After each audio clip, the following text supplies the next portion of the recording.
আবারও দুটি গাড়ির মুখোমুখি সংঘর্ষ, আর সেই সংঘর্ষে গুরুতর আহত হয়েছে দুজন। জানা গেছে এই পুরো ঘটনাটি ঘটে বিশ্রামগঞ্জ বিদ্যুৎ নিগম কার্যালয়ের সামনে। দুটি গাড়ির মধ্যে ভয়ঙ্কর সংঘর্ষে উল্টে যায় মারুতি গাড়িটি। বুধবার বিকেলে বিশ্রামগঞ্জ সিনিয়র ম্যানেজার ইলেকট্রিক অফিসের সামনে বিশ্রামগঞ্জ মেলাঘর সড়কের এই ঘটনা।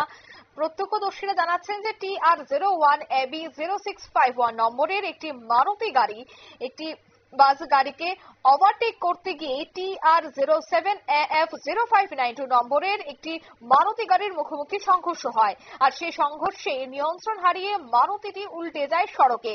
সড়কের মধ্যেই গাড়িটির চার চাকার উপর দিকে যায় এবং এই দৃশ্য দেখে অনেকের মধ্যে আতঙ্ক ছড়িয়ে পড়ে। বিকট শব্দে ইলেকট্রিক অফিস থেকে দৌড়ে আসেন বিশ্রামগঞ্জ ইলেকট্রিক অফিসের এসডিও সৌরভ রিয়াং। তিনি এই বিষয়গুলি দেখে সঙ্গে সঙ্গে দমকল কর্মীকে খবর দিলে দমকল কর্মীরা ঘটনাস্থলে ছুটে এসে আহত দুজনকে উদ্ধার করে হাসপাতালে নিয়ে যায়। কি বলছেন সংশ্লিষ্টরা শোনাবো।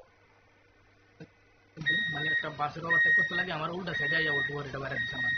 আপনি কি গাড়ি চালান? আমার ইকো গাড়ি দুঃখ পাইছেন? আমি ব্যথা অনুভব করতে পারি না সঠিক। কজন আছে আপনার? আমার গাড়ির মধ্যে টোটাল আমি 7 জন আছি। কোথা গাড়ি চালান? আমি তো আজকে 27 গাড়ি চালাই। না, কোথা গাড়ি? আমরা ইয়ে ঘুরতে আছি। বাড়ি যাবেন না? বাড়ি যাবেন না। আমি বাড়িটা? আমার বাড়ি বাসপুকুর। নামটা কি?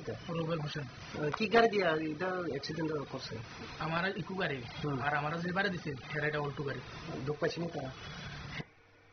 আপনারা শুনলেন, অর্থাৎ দুটি মারুতি গাড়ির মধ্যে সংঘর্ষ, আর তাতেই দুজন গুরুতর আহত হয়েছে। তবে প্রত্যক্ষদর্শীরা জানাচ্ছেন এই ভয়াবহ দুর্ঘটনায় অল্পেই রক্ষা পেয়েছে চালক সহ আরো 4 জন।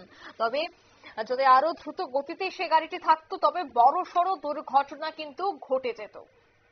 নিয়ে নিচ্ছে ছোট্ট একটি বিজ্ঞাপন বিরতি, সঙ্গে থাকুন।